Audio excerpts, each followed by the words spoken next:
Ok. Então, antes de mais, muito boa noite, ou bom dia, ou boa tarde, conforme a altura em que estejam a assistir, digamos, a esta minha explanação. Que o Mestre Jesus nos devolva a todos com o seu manto de amor e paz, para que realmente possamos estar em sintonia, de forma a aproveitar ao máximo o estudo que eu irei apresentar de seguida. O tema que eu irei abordar diz respeito ao capítulo 5 do Evangelho segundo o Espiritismo.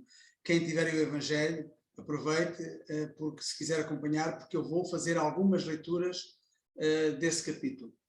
O capítulo é o Bem-aventurados os aflitos, e irei focar no item 12 e 13, com o título Motivos de Resignação. Antes de abordar o tema, eu peguei na palavra resignação e fui ao dicionário a ver o seu sinónimo. E então achei realmente interessante algumas definições, alguns sinónimos, achei muito interessante, e eu estou aqui com um problema qualquer, não sei, ok. Achei muito interessante e, enfim, há aqui dois sinónimos que realmente dizem respeito à apresentação que eu irei fazer e à abordagem do Evangelho. Uma dos sinónimos é ato ou efeito de resignar. Aqui é um bocado redundante, teríamos que ir visitar o que é que quer dizer resignar.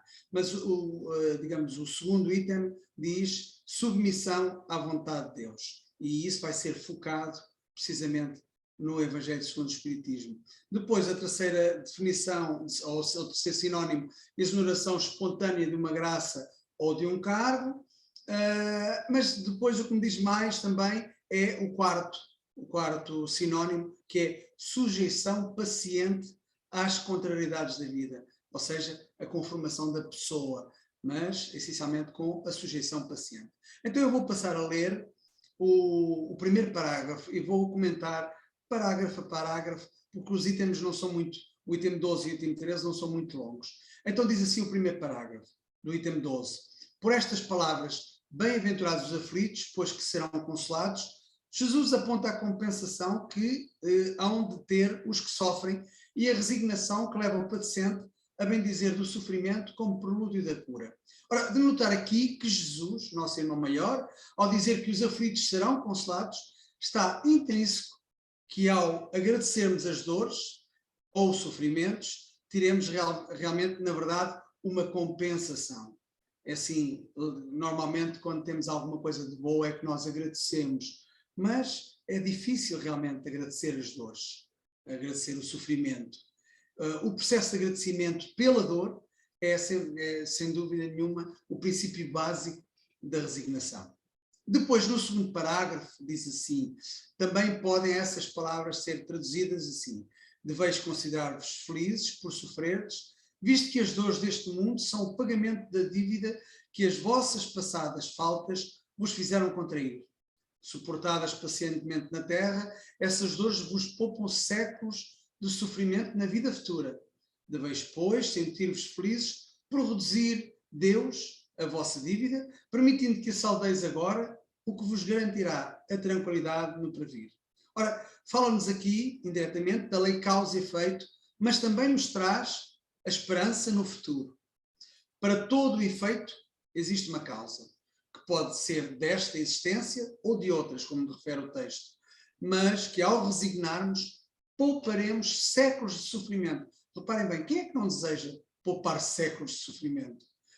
Às vezes só uns minutos de sofrimento já nos custa. Agora, pouparmos séculos de sofrimento, é aqui que reside realmente a esperança no futuro. Quem de nós não gostaria de ver o nosso futuro bem mais sorridente do que o passado e mesmo o presente? É sem dúvida um motivo para nós nos resignarmos.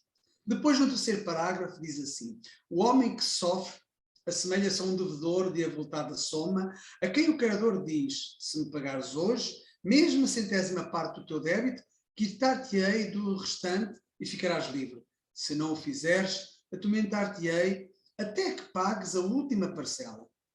Não se sentiria feliz o devedor por suportar toda a espécie de privações para se libertar, pagando apenas a centésima parte do que deve? Em vez de se queixar do seu Criador, não lhe ficará agradecido? Ora, este parágrafo refere essencialmente a misericórdia de Deus. Portanto, acaba por mencionar a misericórdia divina, que nos diz indiretamente de que as dores que sofremos são uma centésima parte daquilo que fizemos sofrer o nosso próximo, ou não só, não é? Ou seja, nós só temos uma centésima, só pagamos uma centésima parte, uma pequena parte. Ora, se é uma centésima parte, o melhor é realmente sofrer com resignação e paciência, para que a dívida que contraímos no passado, ou até mesmo no presente, ela seja saldada quanto antes. No quarto parágrafo, é realmente interessante que diz assim: tal o sentido das palavras, bem-aventurados os aflitos, pois que serão consolados. São ditosos porque se quitam e porque, depois de se haverem quitado, estarão livres. Se, porém, o homem, ao quitar-se de um lado, endivida-se do outro, jamais poderá alcançar a sua libertação. Ora, cada nova falta aumenta a dívida, porquanto nenhuma há, qualquer que ela seja, que não acarrete forçosamente e inevitavelmente uma punição. Aqui, digamos, será um efeito, causa-efeito, não é? Mas é referido aqui punição. Se não for hoje, será amanhã. Se não for na vida atual, será noutra. Entre essas faltas, cumpre se coloque na primeira fiada a carência de submissão à vontade de Deus. Reparem, fala aqui na submissão à vontade de Deus. É precisamente uma das definições, um dos sinónimos de resignação, submissão à vontade de Deus. E continua: logo, se murmurarmos nas aflições, se não as aceitarmos com resignação e como algo que devemos ter merecido, se acusarmos a Deus de ser injusto, nova dívida contraímos, que nos faz perder o fruto do que devíamos colher do sofrimento. É por isso que teremos de recomeçar absolutamente como se a um credor que nos atormente pagássemos uma cota e a tomássemos de novo por empréstimo. Aqui, neste parágrafo, alerta também que não basta pagar a dívida se logo de seguida contraímos outra. De que serve a dor se continuamos sem corrigir os erros do passado e voltando a cometê-los no presente? Nós sabemos que a lei causa e efeito está sempre renovando se a dor não servir de nada, não é? Vejamos, por exemplo, André Luís, no nosso lar, que após 8 anos de sofrimento, esse mesmo sofrimento causou o efeito necessário, que foi realmente ele humildar-se e pedir ajuda. Ou seja, mais cedo ou mais tarde, acabamos por reencontrar o caminho da salvação, porque nós estamos fadados a sermos felizes. Não é? Depois, no quinto parágrafo, diz assim: ao entrar no mundo dos espíritos, o homem está como o operário que comparece no dia do pagamento. A uns dirá o Senhor: aqui tens a paga dos teus dias de trabalho. A outros, aos venturosos da terra, aos que hajam vivido na ociosidade, que tiveram feito consistir a sua felicidade nas satisfações do amor próprio e nos gozos mundanos. Nada vos toca, pois que recebeste na terra o vosso salário. Ide e recomeçai a tarefa. Qual o verdadeiro ensino que tiramos deste parágrafo? Deus dá-nos infinitas oportunidades para recomeçarmos e nos redimirmos. Daí a necessidade de termos inúmeras existências no sentido de corrigirmos o que de errado fizemos. Ou seja, que de alguma forma atentamos contra as leis divinas. E como um aprendiz, vamos realmente repetir as tarefas as vezes que forem necessárias, até quê? Até aprendermos realmente a lição, até corrigirmos, até nos modificarmos. Depois, no item 13, nós temos apenas um parágrafo único, e que eu vou passar a ler. O homem pode suavizar ou aumentar o amargor das suas provas conforme o modo por que encara a vida terrena. Tanto mais sofre ele, quanto mais longa se lhe afigura a duração do sofrimento. Ora, aquele que encara pelo prisma da vida espiritual apanha, num golpe de vista, a vida corpórea. Ele a vê como um ponto no infinito, compreende a corteza e reconhece que esse penoso momento terá presto passado. A certeza de um próximo futuro mais ditoso o sustenta e anima e, longe de se queixar, agradece ao céu as dores que o fazem avançar. Contrariamente, para aquele que apenas vê a vida corpórea, interminável lhe parece esta, e a dor o oprime com todo o seu peso.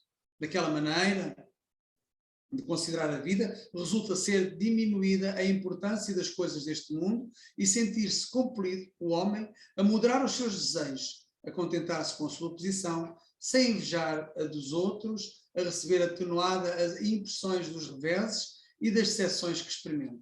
Daí tirei ele uma calma e uma resignação tão úteis à saúde do corpo quanto à da alma, ao passo que, com a inveja, o ciúme e a ambição, voluntariamente se condena à tortura e aumenta as misérias e as angústias da sua curta existência.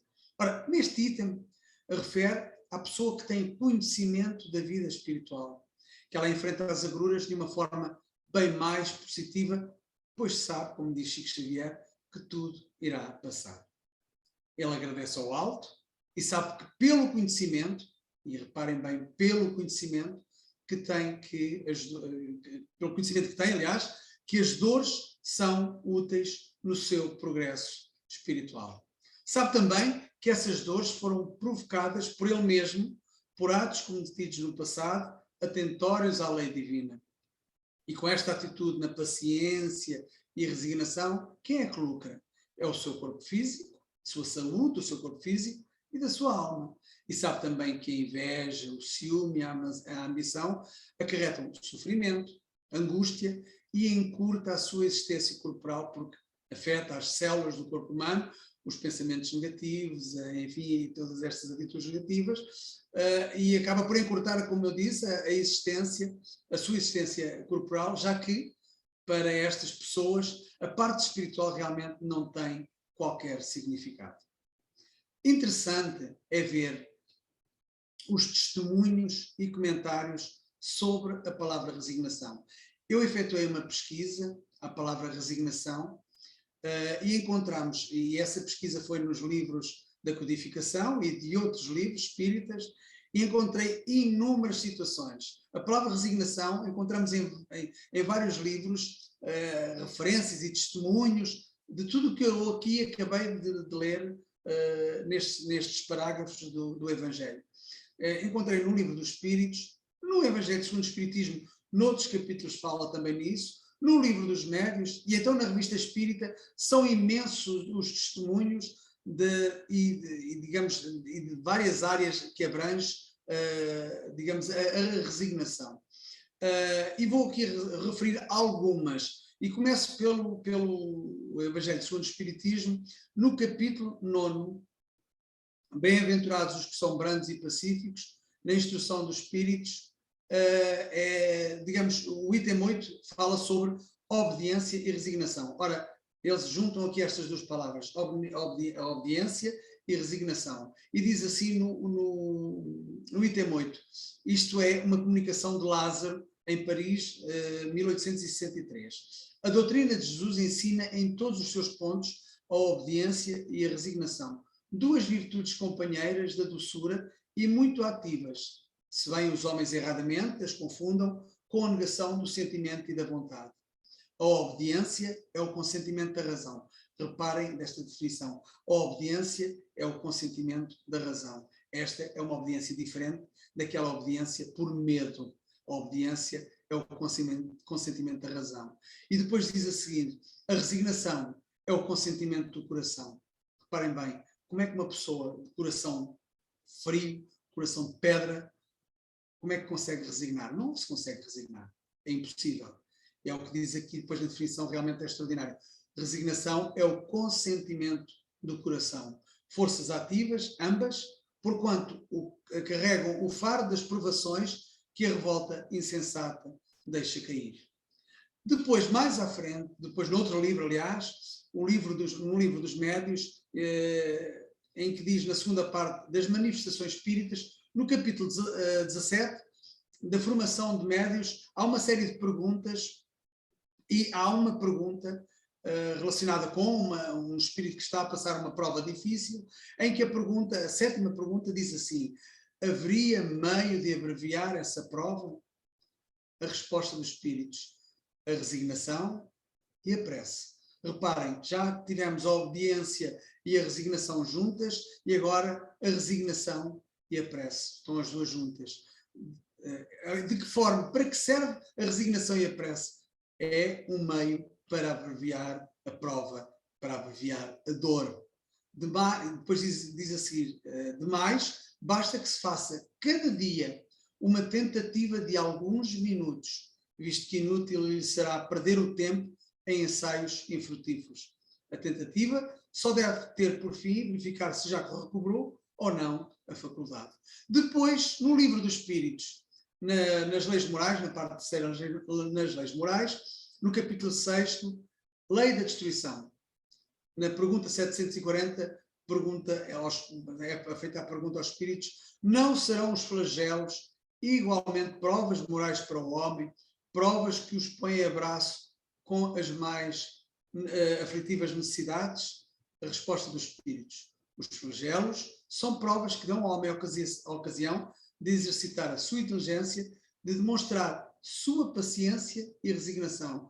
E agora voltamos aqui. Inicialmente falámos na obediência e na resignação e na prece, e agora na paciência e resignação. Isto é recorrente. Como eu estava a dizer, demonstrar a sua paciência e resignação ante a vontade de Deus, e que lhe oferecem enseios de manifestar os seus sentimentos de abnegação, de desinteresse e de amor ao próximo, se não estiver dominado pelo egoísmo. Depois, no livro dos Espíritos, novamente, das esperanças e consolações, capítulo 1, em que fala das penas e gozos terrestres. E fala no desgosto da vida, no suicídio. E na pergunta 943 diz assim: de onde nasce o desgosto da vida que, sem motivos plausíveis, se apodera de certos indivíduos? A resposta começa assim: efeitos da ociosidade, da falta de fé e não raro da saciedade. E depois continua: para aquele que usa as suas faculdades com fim útil e de acordo com as suas aptidões naturais, o trabalho não tem nada de árido e a vida se escoa mais rapidamente. Ele lhe suporta as vicissitudes com tanto mais paciência e resignação, quanto a obra como um tufite da felicidade mais sólida e mais durável que o espera.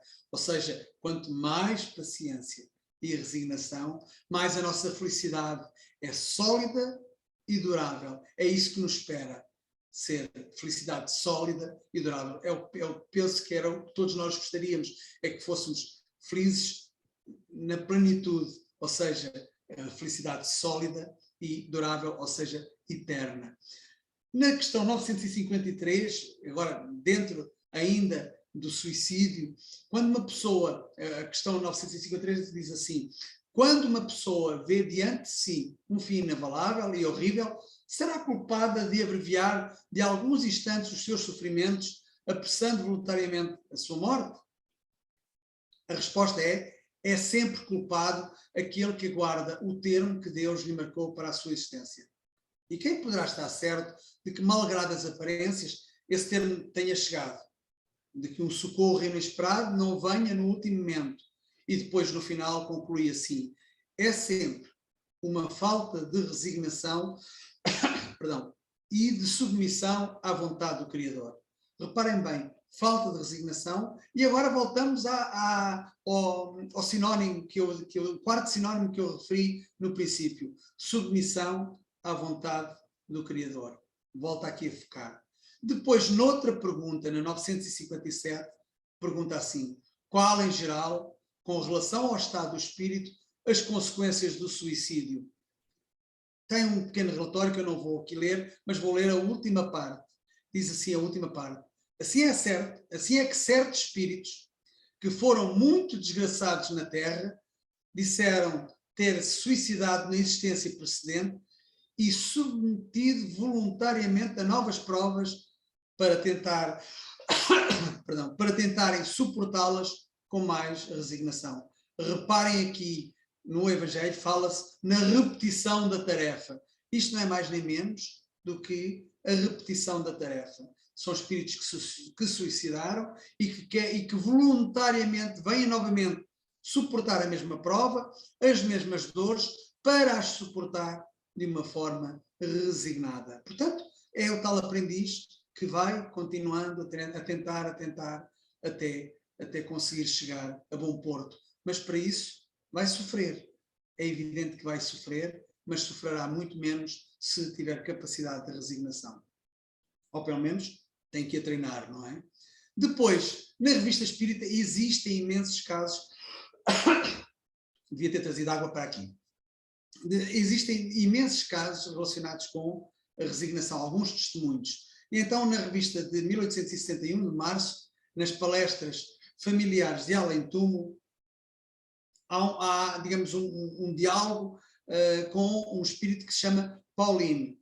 É um espírito que desencarnou e que deixou a mãe, ao desencarnar, deixou a mãe muito desgostosa. A mãe, inclusive, adoeceu.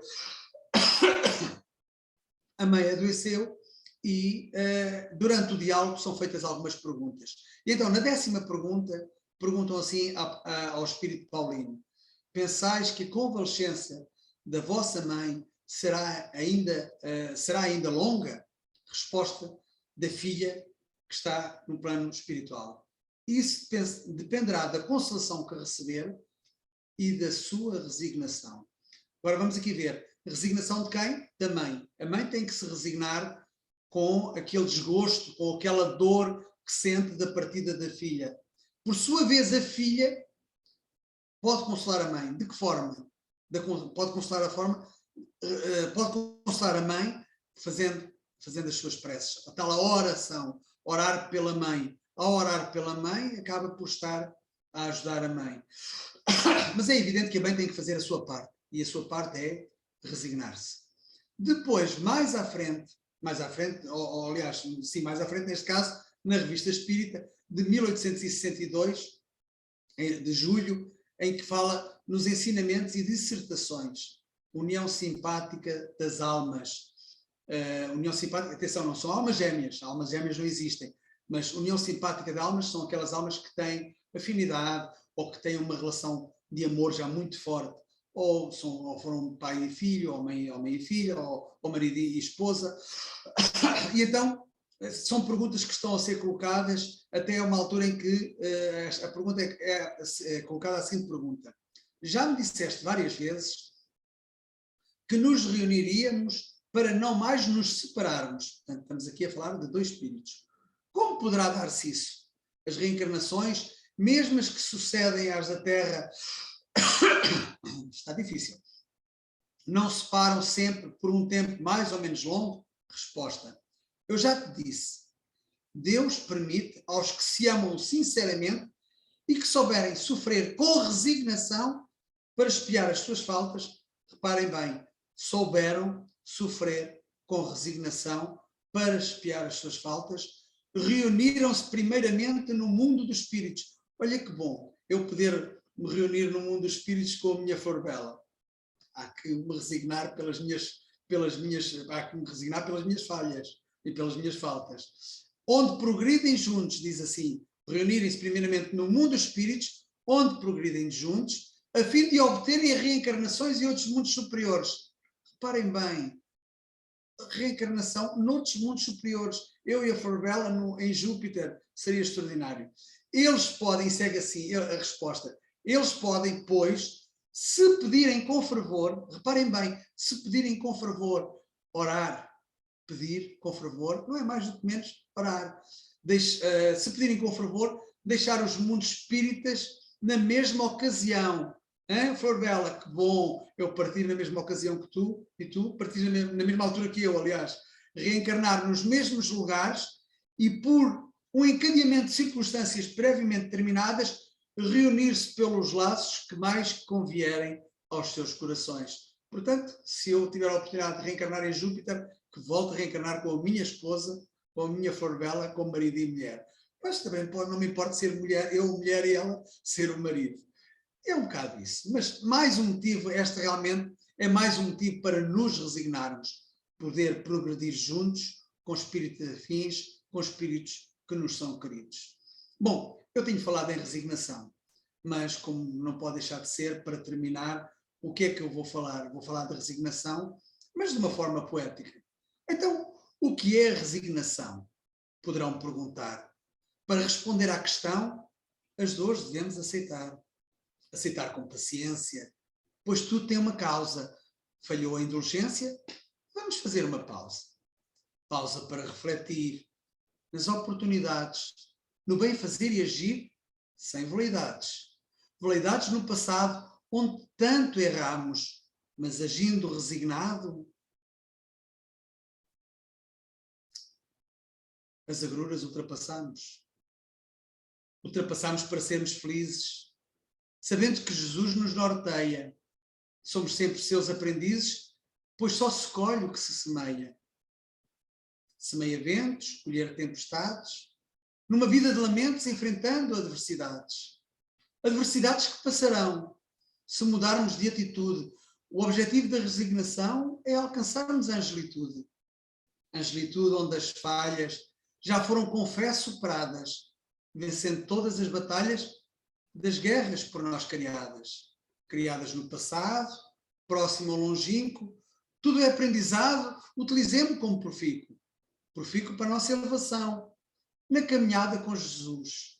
Saibamos o valor da resignação, iluminados sempre pela sua luz, luz que também nos aquece e nos ajuda na aflição.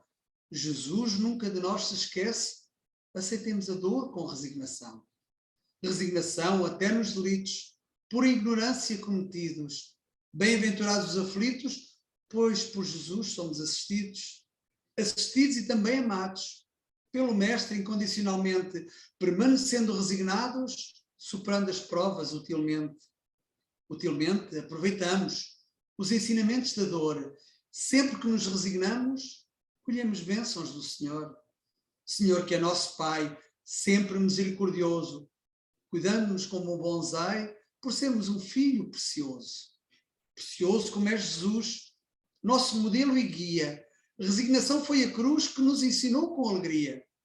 Alegria para enfrentar, com muita determinação, e para o Pai nos elevar, é o objetivo da resignação.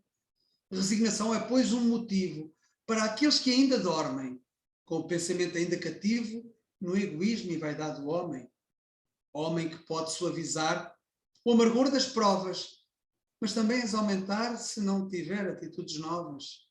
Novas e também edificantes, que com o conhecimento nos coloca mais distantes do egoísmo sem fundamento. Fundamento na saúde do nosso corpo e alma. Música vibrante e alaúde que envolve e traz calma. Calma que no futuro seremos os beneficiados. Hoje, um ser imaturo. Amanhã, por Deus abençoados. Aqui termino a minha apresentação. Agradeço a todos a paciência. Vou encerrar com uma oração, tendo Jesus como referência. Então vamos elevar o nosso pensamento e com Jesus renovar o nosso agradecimento. Querido Jesus de Nazaré, te agradecemos a oportunidade de podermos reforçar a nossa fé servindo na tua seara de bondade. Dá-nos a força da resignação para enfrentarmos as agruras, manter sempre boa vibração e ultrapassar as dores futuras. Ajuda-nos na paciência que nos devemos armar, servindo com resiliência o próximo e também o amar. Auxilia-nos nesta devoção, trilhando os melhores caminhos, pois com esta sentida oração estaremos contigo e nunca sozinhos. Mas se o egoísmo nos tocar, com seus braços trevosos, dá-nos forças para evitar esses caminhos falaciosos. Ajuda-nos a estar atentos e connosco sempre em prece. Faz de nós teus instrumentos, pois teu amor em nós prevalece.